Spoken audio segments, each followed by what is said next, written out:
Olá, nós somos o grupo 4 e vamos falar sobre instalações hidráulicas de água quente por placas solares. O grupo é composto por mim, Thaís, pelo Lucas Sena e pelo Eric Lucas. Sobre as características gerais das instalações de água quente, a NBR 7198 nos diz que elas devem ser projetadas e executadas de modo a garantir o fornecimento de água de forma contínua, em quantidade suficiente e temperatura controlável, com segurança aos usuários, com as pressões e velocidades compatíveis com o perfeito funcionamento dos aparelhos sanitários e das tubulações, preservar a potabilidade da água, proporcionar um nível de conforto adequado aos usuários e racionalizar o consumo de energia. Sobre os usos de água quente em instalações prediais e as temperaturas médias nesses pontos de utilização, nós temos o uso pessoal em banhos ou higiene, que varia ali de 35 graus a 50 graus. Em cozinhas, a gente tem ali a variação de 60 a 70 graus. Em lavanderias, de 75 a 85 graus. E em finalidades médicas, 100 graus Celsius. O sistema de aquecimento, o abastecimento da edificação pode ser efetuado de 3 formas distintas. O aquecimento individual, que é quando a gente alimenta uma única peça de utilização, como, por exemplo, um chuveiro ou uma torneira elétrica.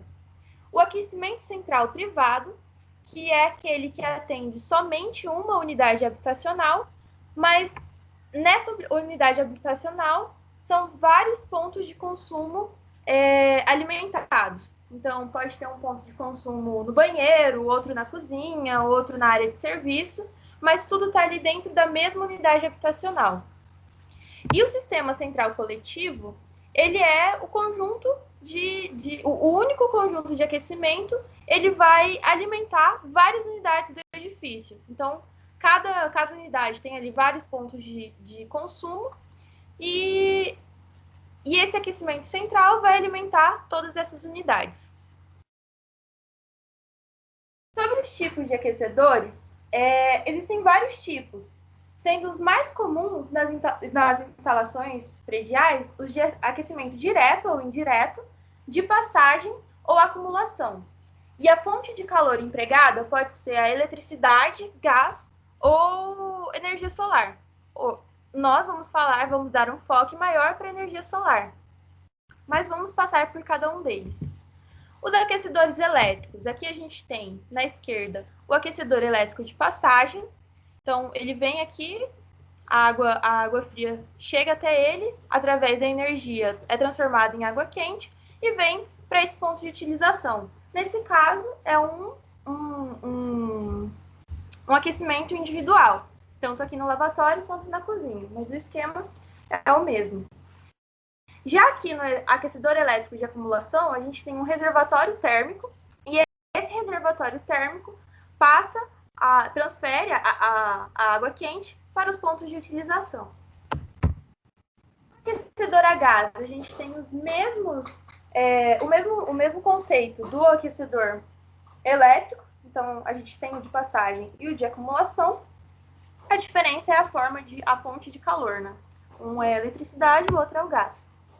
E por fim, nós temos aqui os aquecedores solares.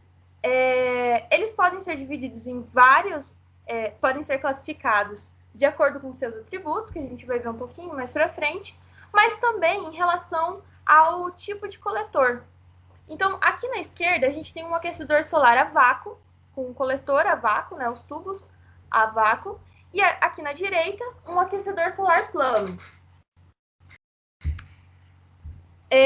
A diferença entre esses tubos é a isolação, o isolamento da tubulação. No aquecedor plano, o isolamento é feito com fibras de lã ou fibras de vidro. E no aquecedor solar a vácuo, como o próprio nome já diz, é assegurado pela ausência de ar entre o tubo externo e o tubo interno. Por essa ausência de ar, não existe uma troca de calor, e por isso ele é muito mais eficiente. Então, ele aquece a temperaturas mais elevadas do que o plano. Então, enquanto o plano atinge até 70 graus, o a vácuo vai muito acima, até 90, 100 graus, superiores a 90 graus.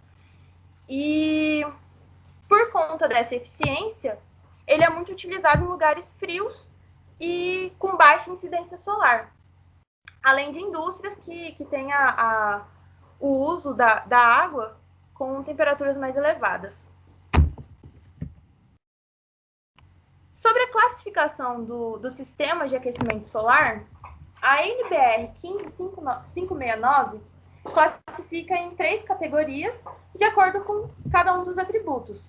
Então, pelo arranjo, a gente tem o solar mais o auxiliar, somente solar e o pré-aquecimento solar. Circulação, temos aqui termosifão ou forçada, ou por bombeamento, né? E assim sucessivamente. Aqui a gente tem alguns exemplos de cada um desses sistemas. Aqui no primeiro, nós temos o solar mais auxiliar, que é o sistema que usa de forma integrada as duas fontes de energia, tanto a solar como uma outra aqui. Nesse caso, não tem qual é o outro sistema, mas poderia ser elétrico ou a gás. Então, para dias frios, quando não tem no inverno principalmente, né, que existem dias, mas que ficam dias sem tanta incidência solar, os dias mais frios, então existe a necessidade desse sistema auxiliar. Aqui no segundo, a gente tem o sistema somente solar, que não tem mais nenhum aquecimento auxiliar, só ele mesmo, e é isso aí. E aqui no terceiro, a gente tem um pré-aquecimento solar. Nesse pré-aquecimento, a gente observa aqui que chega a água quente nesse reservatório térmico, mas o ponto final não sai do reservatório, do primeiro reservatório. Então, ele é pré-aquecido, passa para um segundo reservatório. Esse segundo reservatório é aquecido através de uma outra fonte de calor e aí sim vai para o ponto de utilização. Então, em relação ao arranjo, nós temos esses 3 tipos. Em relação à circulação, nós temos a circulação natural, ou termosifão, e a forçada. O termosifão, ele não precisa de bombas, justamente pelo fato da água quente subir. Então, naturalmente, ela sobe, né, faz esse trajeto até o reservatório térmico e dali segue para os pontos de utilização. Então, não tem a necessidade do bombeamento. Já aqui, por ser uma área muito grande a ser coberta, não tem essa força. Então, é necessário, sim, o bombeamento. Então, por isso, uma circulação forçada. Ela entra para cá, vem para cá, alimenta todas essas placas solares e depois volta para o reservatório térmico. Quanto ao regime, a gente tem o de acumulação e o de passagem. Já vimos anteriormente, né, que o de acumulação é quando a gente acumula água e o de passagem é só quando ela vai direto para o ponto de utilização. Em relação ao armazenamento da água, nós temos o convencional, o acoplado e o integrado. O convencional, o coletor está separado do reservatório e há uma certa distância entre eles. Então, aqui nessa primeira imagem, a gente consegue ver claramente isso, né? Em um telhado, temos aqui os coletores e depois o reservatório. No acoplado, como o próprio nome já diz, ele está acoplado ao coletor. E o integrado, ele armazena a energia, tanto a água quanto o armazenamento é feito ali e não existe um reservatório térmico, ele já está ali integrado. Um exemplo disso é esse tipo de chuveiro, né? Chuveiro de acampamento. Quanto à alimentação, ela pode ser exclusiva ou não exclusiva. Quando a gente tem uma alimentação exclusiva, toda a caixa d'água vai ser exclusiva para sistema de aquecimento. Então, a caixa d'água não vai alimentar o reservatório e os pontos de consumo. Não. No sistema, na alimentação exclusiva, ela vai alimentar exclusivamente o reservatório térmico. A não exclusiva, consequentemente, vai ser aquela que não é exclusiva. Então, ela alimenta o reservatório e também os pontos de utilização. Quanto ao alívio de pressão, nós temos o do tipo respiro ou o conjunto de válvulas. Então, do tipo respiro, é basicamente o mesmo sistema que a gente já viu na água fria, que existe um respiro, né, para cima, que tira as bolhas, né, alivia a pressão. E no conjunto de válvulas, esse respiro não existe. E para isso, existem aqui válvulas que vão controlar a entrada e saída da água, aliviando assim a pressão.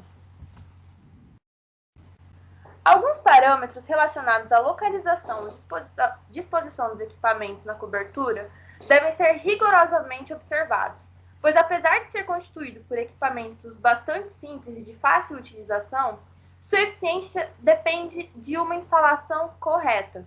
Então, mesmo que seja super simples, de fácil utilização, obviamente, para a otimização desse aquecimento, algumas distâncias devem ser observadas, né? Então, sobre essas distâncias, nós temos aqui que o desnível entre o topo da caixa d'água e o fundo do reservatório térmico não pode ultrapassar a pressão máxima admissível do equipamento.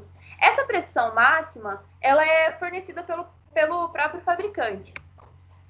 Quando a distância horizontal máxima entre o reservatório térmico e os coletores, essa não pode passar de 6 metros. 6 metros é o limite, passou disso, vai comprometer a eficiência do sistema de aquecimento solar. Quanto ao desnível mínimo entre o fundo do boiler e o topo dos coletores, ele varia de 30 centímetros a 4 metros.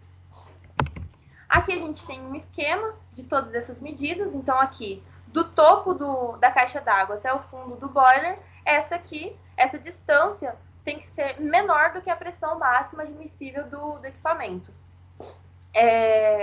A distância horizontal entre o reservatório térmico e o coletor não pode passar dos 6 metros. E aqui, o fundo do reservatório térmico até o ponto máximo do coletor deve variar entre 30 centímetros e 4 metros. Quanto ao posicionamento das placas, a gente sabe que o coletor solar é a parte principal do sistema, porque por meio deles a energia solar é absorvida e é transmitida a água que circula pelos tubos do interior do coletor. Para aumentar esse aproveitamento útil, deve-se reduzir as perdas ópticas e aumentar a irradiação solar. Então, aqui, a gente tem um esqueminha de fácil entendimento, né? Então, aqui, a gente tem a irradiação solar, aqui as perdas ópticas, aqui perdas térmicas por convecção e condutividade, e aqui é o nosso aproveitamento útil. Então, o nosso aproveitamento útil depende de todas essas outras variáveis. Então, quanto maior a nossa irradiação solar, menor a nossa perda óptica, vai ser maior o nosso aproveitamento útil. A incidência solar é variável no decorrer do ano devido aos movimentos da Terra.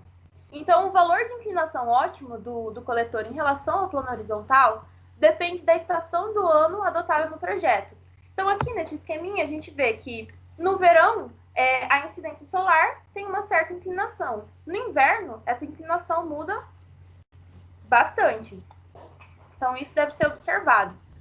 Para isso, para a escolha da inclinação das placas, qual vai ser a melhor em cada situação, existem 3 critérios. O primeiro critério é a média anual, e nesse caso, da média anual, faz-se a média aritmética, a partir das inclinações ótimas nos respectivos solstícios de verão e inverno, e essa média coincide com a própria latitude da localidade de interesse. Então, média anual, a gente coloca na mesma inclinação da latitude da localidade. O segundo critério é o favorecimento no inverno, porque no inverno a gente tem maior demanda da água quente e então deve ser a situação com maior peso, né, na escolha. E o terceiro critério são os períodos de pico de demanda de água quente. Um exemplo disso é o aquecimento solar de água para hotéis da região Nordeste. Então, a gente tem a alta temporada, que geralmente coincide com o verão, e então, consequentemente, a escolha da inclinação da placa vai ser ali a que coincide com o verão, com a maior incidência do sol no verão. Sobre as vantagens desse sistema, nós temos para a construtora a implantação de sustentabilidade nos empreendimentos, o vínculo da imagem da construtora com um produto ecologicamente correto, que é algo que tem crescido muito nos últimos anos, né? Essa pegada verde, essa preocupação, né, com a sustentabilidade, maior valor agregado ao imóvel, diminuição da rede elétrica. Então, quando for dimensionar ali a rede elétrica, vai ter, consequentemente, menos gastos, né? Não só para o consumidor final, mas gastos com fiação, que iria lá para o chuveiro elétrico, não vai mais. E o aumento da competitividade, porque o consumidor final procura isso também, né? É algo que ele leva em conta. E para o consumidor final, para o usuário, nós temos o acesso à melhor tecnologia para aquecimento de água, redução dos gastos com aquecimento de água, conforto ao longo de todo o ano e o aumento do valor do imóvel. Então, nós vimos que o sistema de aquecimento solar combina segurança, ecologia e economia. E também vimos que existem diversos tipos de sistemas de aquecimento. E cabe ao responsável pelo projeto determinar qual é o que melhor se adequa para cada situação. Sabendo disso, que o responsável pelo projeto deve determinar e que em algum momento nós podemos ser esse responsável, devemos ter em mente que o desempenho térmico ele tem que ser verificado e a NBR 10185 é a que trata do desempenho térmico. Quanto ao projeto e instalação, a gente tem que dar uma olhadinha lá na NBR 15569. E é isso, pessoal.